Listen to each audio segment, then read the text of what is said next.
Olá, gente! Sejam bem-vindos à nossa aula de hoje. Hoje a nossa aula será sobre programação linear, conceito e os modelos, como montar um modelo de uma programação linear. Essa aula, ela faz parte da disciplina Métodos de Otimização. Eu sou a professora Aliger dos Santos Pereira. Aqui está o meu site para pegar qualquer informação e seja bem-vindo, grupo, para poder assistir a nossa aula. Primeiro, eu gostaria de saber de vocês o que é programação linear. A programação linear nada mais é do que um conjunto de técnicas matemáticas que tem como palavra-chave solução ótima. Então, essa técnica matemática, ela busca o melhor resultado, a solução ótima, para poder resolver problemas que busquem várias soluções. Na realidade, como nós vimos, é um método interativo que tem várias combinações e que ele vai ser representado por um modelo. E esse modelo, é bom que vocês saibam, ele é dividido em três partes, que nós veremos agora. Ó, que lindo, voando. A primeira parte eu chamo de função objetiva. A função objetiva, vocês vão identificar ela, não importa como seja a representação, se seja padrão, se seja canônico, se seja matricial, através da palavra máximo ou mínimo. Nunca as duas ao mesmo tempo. A segunda parte da programação linear são as restrições técnicas. Nela são colocados, na realidade, os recursos da empresa, que são os recursos que a empresa tem limitados e disponíveis naquele momento, tipo mão de obra, tamanho para armazenar um determinado estoque, etc. e tal. Quando a gente faz esse tipo de modelo para tomada de decisão na área de administração, uma coisa é certa. A terceira parte, que é a restrição de não negatividade, ou seja, os resultados eles devem ser todos positivos. Então, aqui eu mostro o modelo padrão, que é através de equações. Tem equações porque tem o sinal de igual. O canônico, que é através de inequação, você vê menor igual, maior igual, etc. e tal. E o matricial, que é representado, como o nome diz, através de matrizes. Como eu falei, a primeira parte do nosso modelo de programação linear é a função objetiva, onde vocês vão identificar sempre pela palavra máximo ou mínimo, não com os dois. Então, tem que fazer um modelo para máximo e outro modelo para mínimo. Então, o que a gente maximiza? Venda e lucro. E o que geralmente minimiza? Tempo e custo. Então, é o que eu já coloquei aqui, escolha sempre um dos dois, nunca os dois. Já a segunda parte do nosso modelo são as restrições técnicas. Como eu já também falei na tabela, reflete as limitações e os recursos que a empresa possui naquele momento de forma disponível. E esses recursos, eles são limitados e não ilimitados. Quais são os principais? Alguns dos recursos, principais não, alguns dos recursos que a empresa possui: espaço, quantidade de funcionários, demanda também de mercado e quantidade de produtos produzidos. O outro item é a nossa restrição de não negatividade, onde o resultado desse modelo ele sempre tem que ser igual ou maior a zero. Ou seja, a empresa ela pode não ter recurso, por isso que é sinalizado com zero, mas ela não pode começar já com recursos negativos, por isso que os resultados não podem ser negativos. Isso pensando na área empresarial e nos recursos que se tem. Você pode não ter recurso para começar, algum tipo de recurso para não começar uma atividade empresarial, mas não pode começar com eles de forma negativa. Eu quero só esclarecer isso. Onde vocês podem encontrar esse material para poder estudar? Eu sugiro nesse livro, Pesquisa Operacional, que é um livro que eu fiz, e dois livros organizados por mim. Esse aqui é Organização, Sistema e Métodos, e esse aqui, que traz casos, né, do Hospital Santa Isabel, práticos, na área hospitalar. Esse aqui também tem casos práticos nos últimos capítulos de micro e pequenas empresas. Já esse daqui já é um livro mais teórico. Para poder facilitar essa associação teórica e prática, eu utilizei um estudo de caso desse livro aqui. Eu acho que é o primeiro que está lá, que vocês podem pegar tanto no Moodle como dentro do meu site, na parte do menu que tem materiais organizados. Esse aqui é meu site. Bem, como eu falei da restrição de não negatividade, que é algo importante, os resultados, tanto o X como o Y, eles têm que estar positivos. Então, tem que estar dentro desse quadrante. Nunca aqui no segundo, porque aqui é negativo o X. Aqui, o X também no terceiro quadrante, o X é negativo e o Y, ele também é negativo. E no quarto quadrante, o X é positivo e o Y, ele é negativo. Então, quando for tomar qualquer decisão, seus resultados eles devem estar sempre nesse quadrante. O próximo slide ele vai trazer o caso prático real, que trata, na realidade, das etapas de atendimento do cliente ao chegar ao hospital. Então, vejam que foi dividido aqui em duas cores, né? A cor do atendimento normal, que está colocada no fluxograma na cor preta, e a emergência, que foi colocada na cor vermelha. E dentro desse processo que está representado através de um fluxograma, foi colocado o tempo de cada etapa desse processo até chegar ao final. Toda vez que você associa uma etapa do fluxograma com o tempo, você tem um harmonograma. Então, vamos lá, para vocês terem uma noção, né? A pessoa, ela chega, se ela for pedestre, ela vai logo para a guarita, né? Que tem no hospital, que passa pela parte de atendimento, onde tem vagas de carro. E aí, se tiver a vaga, ela estaciona, né? Porque o que acontece aqui? Ela chegou, a pessoa, então, se ela for pedestre, o processo vem nesse sentido, porque ela não tem carro. Se ela tiver carro, o processo vem nesse sentido. Então, se ela for a pé, vamos dizer assim, não estiver de carro, de Uber, etc. e tal, ela vai ter logo a orientação, vai para a recepção e chega ao final do processo. Se ela for de carro, ela vai ter que passar pela guarita, vai ver se tem vaga, vão abrir a cancela, estacionem e ao fim. Ou então, depois ela segue, né, para o caixa, para a recepção, abre a cancela, vai para o estacionamento, pega as orientações e vai para a recepção principal e o fim. Porque o que acontece do lado de cá é que, se não tiver vaga, ela vai buscar a vaga em outro lugar, pode ir embora, ou ela vai ficar buscando vaga até achar um estacionamento e orientação, que é um local que tem dificuldade para estacionar. A partir do momento que eu coloco esses tempos, eu coloco o menor tempo e o tempo normal, eu também estou fazendo um caminho de PERT, né? Identificando o tempo normal que aconteceria e o tempo mais curto desse processo, se eu somar cada item desse. Aqui foi sinalizado o pior tempo que pode acontecer, o melhor tempo que pode acontecer dentro de cada processo e o maior tempo, para poder a gente chegar aí ao caminho mais curto, o caminho mais normal de acontecer e o caminho que vai demorar mais para poder ter esse atendimento.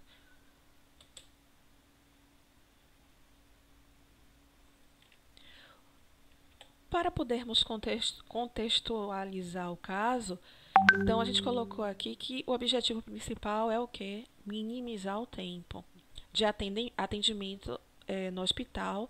Basicamente, na ala de emergência hospitalar, existem duas alas lá, uma para crianças e outra para adulto. Ou seja, se a pessoa for adulta, ela vai para uma ala. Se a pessoa for criança, ela vai para outra ala. Cada área dessa, ou ala, ela possui 2 funcionários para poder atender. A ala de criança tem um tempo de atendimento que consegue atender até 120 crianças em 1 hora. Já a ala de adulto, ele consegue atender 60 adultos em 1 hora. Então, sabendo que O tempo médio para atender uma criança é de 11 minutos e para atender uma adulta é 14. Com base nesses dados, a gente vai começar a montar o nosso modelo de programação linear. Esses dados eles foram observados na prática dentro do próprio hospital. Para montar o modelo, o primeiro passo que a gente tem que saber é a função objetiva ao que essa função está atrelada. Eu disse que para saber, você tem que ver se tem a palavra máximo ou mínimo. Nesse caso aqui, a gente já vê de cara que a função vai ser de minimizar o tempo. Essa função ela vai ter que estar ligada a alguma variável quando lemos o caso.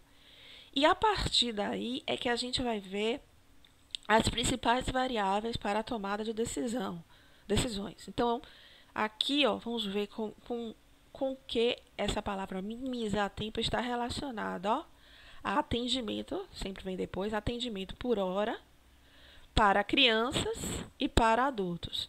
Então, nossa decisão vai ser com base nisso. Primeiro passo, identificar dentro da questão se é minimização ou maximização. Depois disso, a gente liga a palavra minimizar ou maximizar. Dentro do texto, observa a quem ela está ligada. Nesse caso aqui, a atendimento por hora, tanto de crianças como para adultos. Essa palavra que ela está relacionada corresponde às principais variáveis de decisões.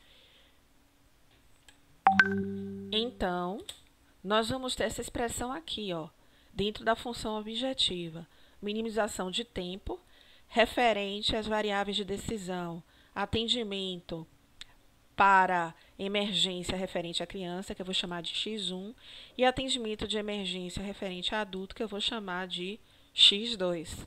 Então, sempre observar se é máximo ou mínimo num com os dois, nesse caso mínimo, nesse estudo específico, e com que a palavra mínimo está relacionada, ou a palavra máximo. Nesse caso, o mínimo está relacionado a atendimento de criança e atendimento de adulto.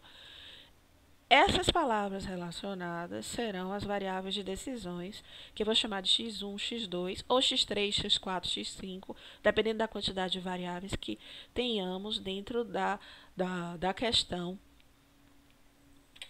Continuando nossa questão, o que é que nós vamos ter? Já temos nossa função objetiva e nossas variáveis de decisões. Vamos continuar o caso, né? Cada área possui 2 funcionários. Funcionário é recurso dentro da empresa.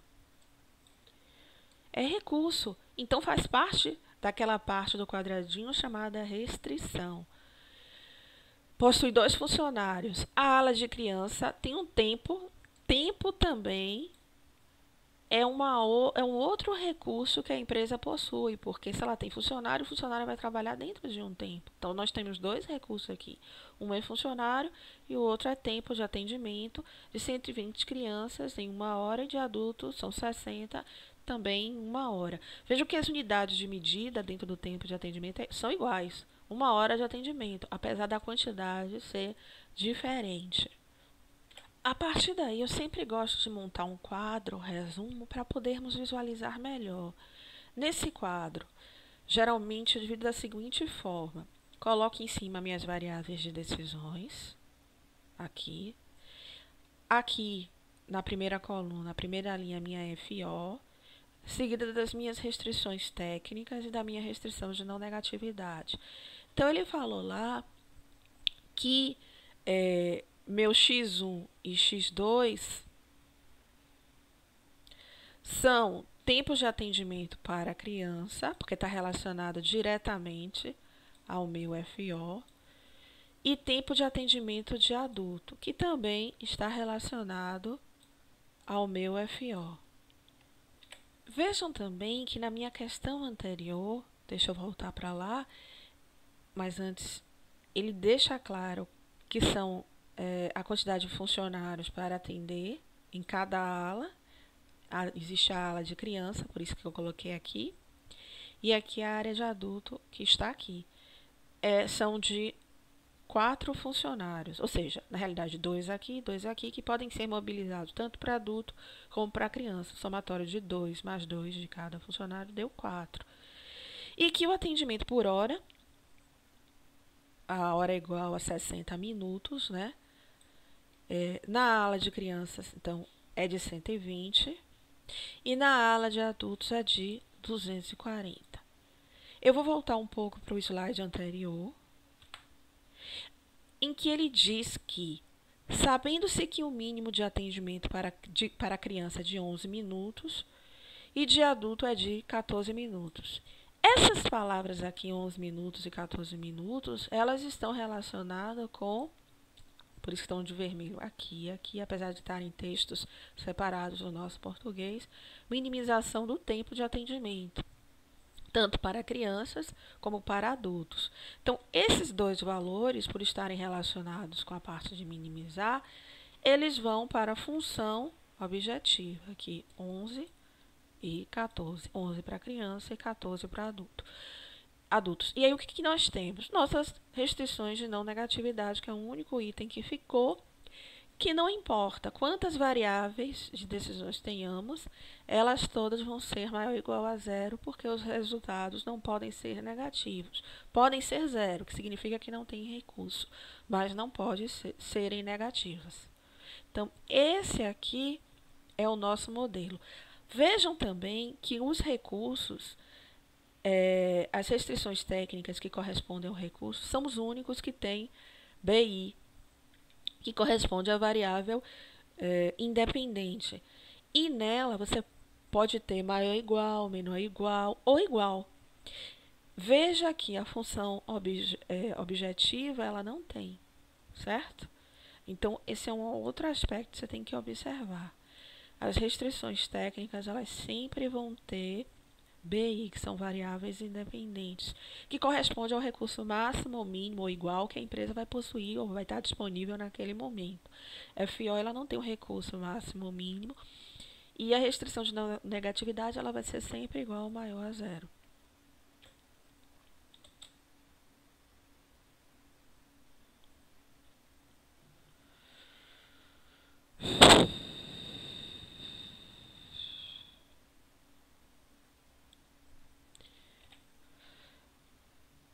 Não esqueçam de assistir nosso segundo filme, que está lá no Moodle, que ele fala justamente sobre a importância da programação linear para a área de administração, gestão de conhecimento e redes dentro da empresa.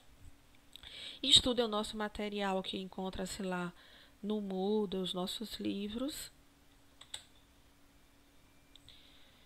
E, como diz o meu avatar, Espero que vocês tenham gostado da aula de hoje e até a próxima. Veja meus contatos. Muito obrigada.